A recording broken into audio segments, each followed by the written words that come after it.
سڵاو ڕێز و ئەو کاتت باش. بابەتی ئەو جارەی بابەتێکە پەیوەندی هەیە بە بیرکاری و لە هەمان کات بە زانیاری و ڕەنگە جوانکاری. بابەتی BMI. BMI مانای چییە؟ BMI واتە پەیوەندی نێوان کێش و درێژی باڵا، کە زۆر کەس دەیانەوێ بزانن ئایا کێش و باڵایەکەیان کووە پەیوەندیەکە، ئایا کێشەکەیان زۆرە، کەمە، نۆرماڵە، ئاساییە یان لە سەروی ئاساییە. بێگومان پێش هەموو شتێک دەبی ئەوەی برێم کە ئەو ڕێیە دەرهێنانی یان زانینی BMI تەنیا لۆ ئەو کەسانەیە کە لۆ گەورانە، نەک لۆ منداڵان، چونکە منداڵ هێشتا هەر درێژ دەبی و ئەو ڕێگەیە بە کەلک نایە بۆ زانینی ئایا کێش و پەیوەندیەکە کووە. واتە تەنیاوانەی لە 18 ساڵ ڕەنگە کە چیتکە بە ژنیان درێژ نابی. بەڵام بێگومان زانینی ئەو زانیاریە پێویستە بزانی ڕەنگە بە کەلکت بێ بۆ زیاتر فێربوونی بیرکاری یان یارمەتیەکەت بدەی لە ماڵەوە دایکت یان باوکت یان خزمەکانت ئەگەر ویستیان بزانن BMI-یەکەیان چەندە. ئەگەر ڕۆژێک لە ڕۆژانیش بەشداریت کرد لە پرۆگرامی ئەستێرەکانی زانکۆ، ڕەنگە لێت بپرسن BMI واتە چ؟ واتە کورتکردنەوەی ئەو سێ وشەیە بە ئینگلیزی Body Mass Index. ئەوەشمان زانی کاتە زانیاری هەر باشە. ئێستا BMI کوو دەبینیەوە؟ BMI واتە کێش دابەش درێژی باڵا، بەرزی باڵا. کێش هەندێک جار ناوی زانستی بارستایی، کێش یان بارستایی. کێشەکە بە چ؟ کێشەکە بە کیلۆگرام و درێژیەکەش بە مەتر دووجا، واتە مەتری 4 گۆشەی، نابی بە سانتیمەتر بی. کاتە BMI پێوەرێکە بۆ دەستنیشانکردنی پەیوەندی لە مابەینی کێش و بەرزی باڵا. ئێستا بچین بزانین ئەو پەیوەندیە کووە. بۆ وێنە ئەگەر ئەوە یەکێک لەوانە بەژنی ئەو کەسەیبی کە دەیەوێت BMI-یەکەی خۆی ببینتەوە، بێگومانە من نەمتوانی هەموو بەژنەکان بنووسم، هەتا 2 مەتریش هەندێکم نووسیە هەر لۆ ڕوونکردنەوە. لە 150 سانتیمەتر دەستم پێکردیە. 150 سانتیمەتر واتە مەتر و نیوەک، 1/5. 155 1/55 هەتا بزانی کوو BMI-یەکەی دەبینیەوە. 160 1/6 هەتا دوایی. پاشان چ دەکەی کە بە مەتر درێژی کەسەکەت زانی، دەینی ئەو ژمارەی جارانی خۆی دەکەی، واتە 150 جاران 150. لێرە ڕوون دەکەمەوە ئەگەر نەزانی کوو دەکەی لە بژمێرەکەت دەینی، بۆ وێنە دەنووسی 150 یان یەکێک بەژنی 1/64. ئەتوش 1/64 دەینی جارانی 1/64 دەکەی، دیسە دەکاتە 2/686. هەمووی نانووسی، ئەگەر نەتەوێ هەمووی بنووسی دەنووسی 2/69 نزیکی دەکەیەوە، ئەگەر نا هەمووی بنووسە. ڕێیەکی دیش هەیە، ئەویش چییە؟ 1/64 دەینی کلیک لەسەر ئێرە دەکەی، X22 بەخۆی X22ەکەی وەردەگری، ئەوە درێژیەکەت زانی بە دووجا. ئەوە یەک لە ژمارەکانت زانی. دەگەڕێینەوە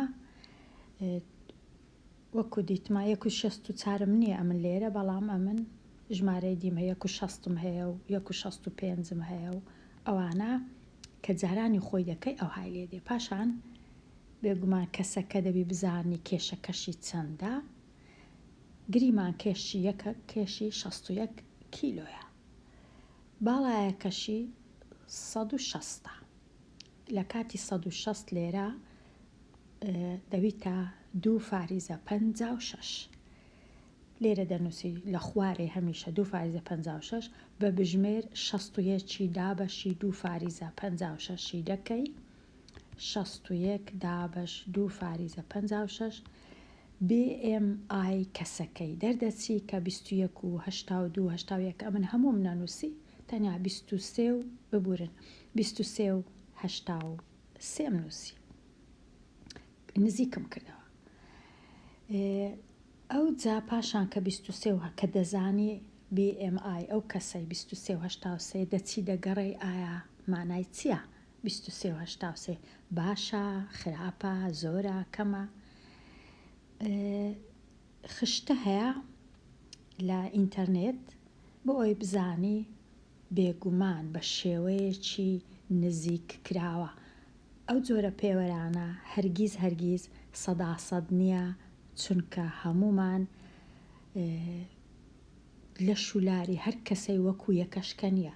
هەیە ڕاستە کێشی زۆرە لەسەر تەرازوو، بەڵام کێشەکەی هەمووی ماسوولکەیە. هەیە کێشی زۆرە بەڵام کێشەکەی زیاتر چەوری و ڕوونە. کەواتە ئەو شتانە تەنیا پێوەرێکی هەر بۆ نزیککردنەوە، بۆ زانین، نەک بۆ ئەوەی 100% وەری بگرین و باوەڕ پێکرای 100% نییە، بەڵام بە شێوەیەکی گشتی. لێرە نووسرایە ئەگەر BMI کەسەکە لە 18.5 هەتا 25 بوو، ئەوە کێش و کێشەکی نۆرماڵە، کێشەکی ئاساییە، بەردەوام بی لەسەر وەکو خۆی چی کردیا تا ئێستا ئەو هابی کێشەکەی ئاساییە. لێرەش دەرچوو 23 و 83 لە مابەینی 18.5 و 25 یەکەواتە باشە.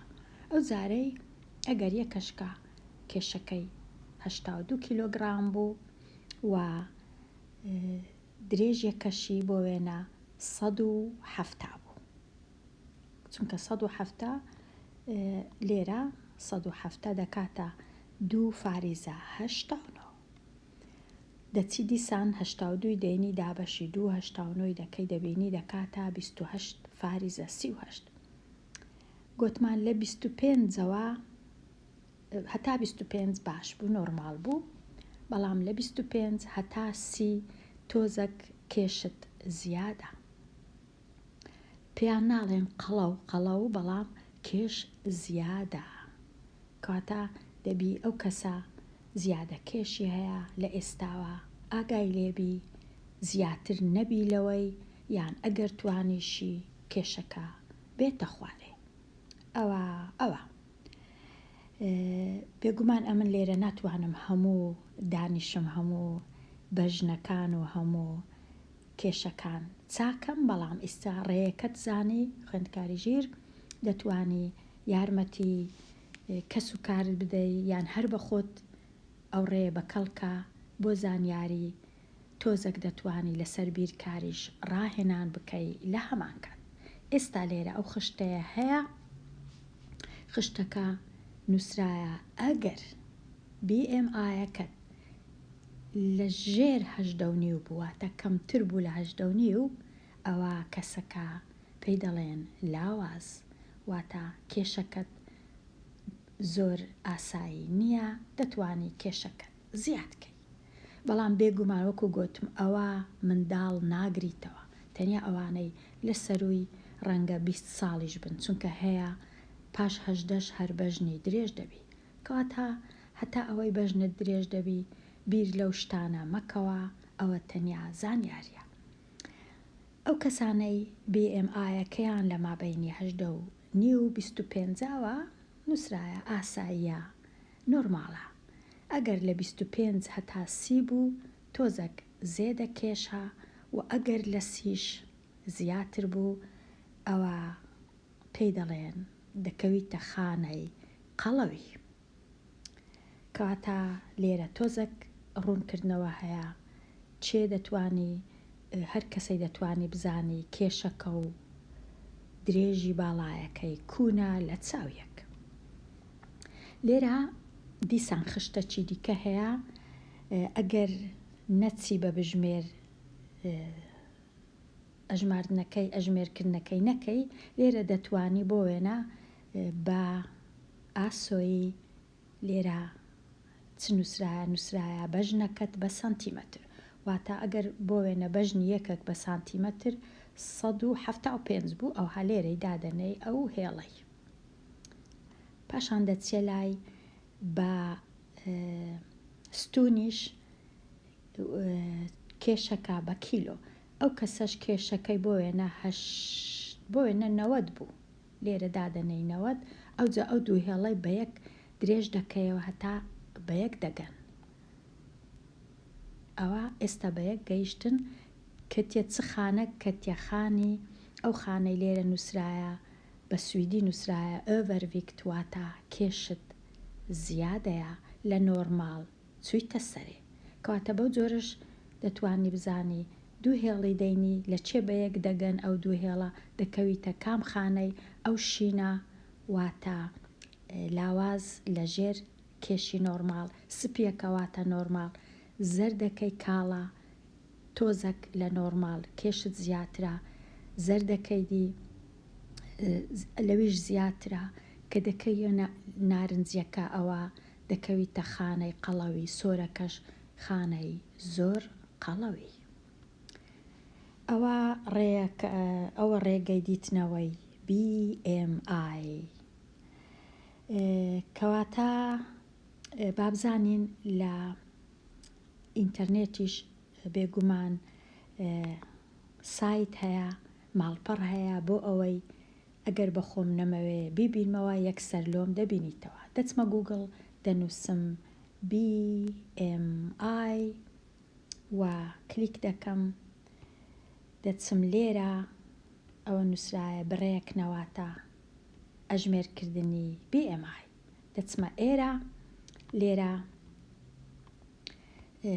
هەموو کەس بێگومان زۆر بەمان یەک مەترین، کەس دوو مەتر نییە، کەواتە هەمیشە لێرە بنووسە یەک، ئەوجە لێرە چەندی بۆ وێنە ئەگەر 72 بوو 1.72، پاشان کیلۆیەکەشت لێرە دەنووسی بۆ وێنە 69 یان با بنووسین تۆزە قەڵە و 97 بزانین چ دەبی 97، پاشان لێرە کلیک دەکەین، نووسرایە 33 و فاریزە 2 تۆزە کەوتینە خانەی قەڵەوی، کەواتە ئەوە پێی دەڵێن قەڵەوی. ئەگەر کێشەکە 97 بوو بەژنیش 1.71 بوو یان 171 سانتیمەتر بوو، و هەروەها لێرە دەتوانی بۆ وێنە ئەگەر یەکێک باەکە چیزایی و لاوازیش دانێم، ئەگەر بۆ وێنە 1.81 بووی وە کیلۆیەکەشت 72 بوو، بزانین ئەوە چییە. 22 پێی باشە، دەڵێ نۆرماڵە، کێشە نییە، بەڵام با هێشتا کەمکەینەوە کێشەکەی بکەینە 65. دیسان دەرێ خراپ نییە، با بیکەینە ئەوکو دەبی کە خراپ نەبی، 60 زۆر کەمە لۆ 1.81 بی، بیکەینە 63.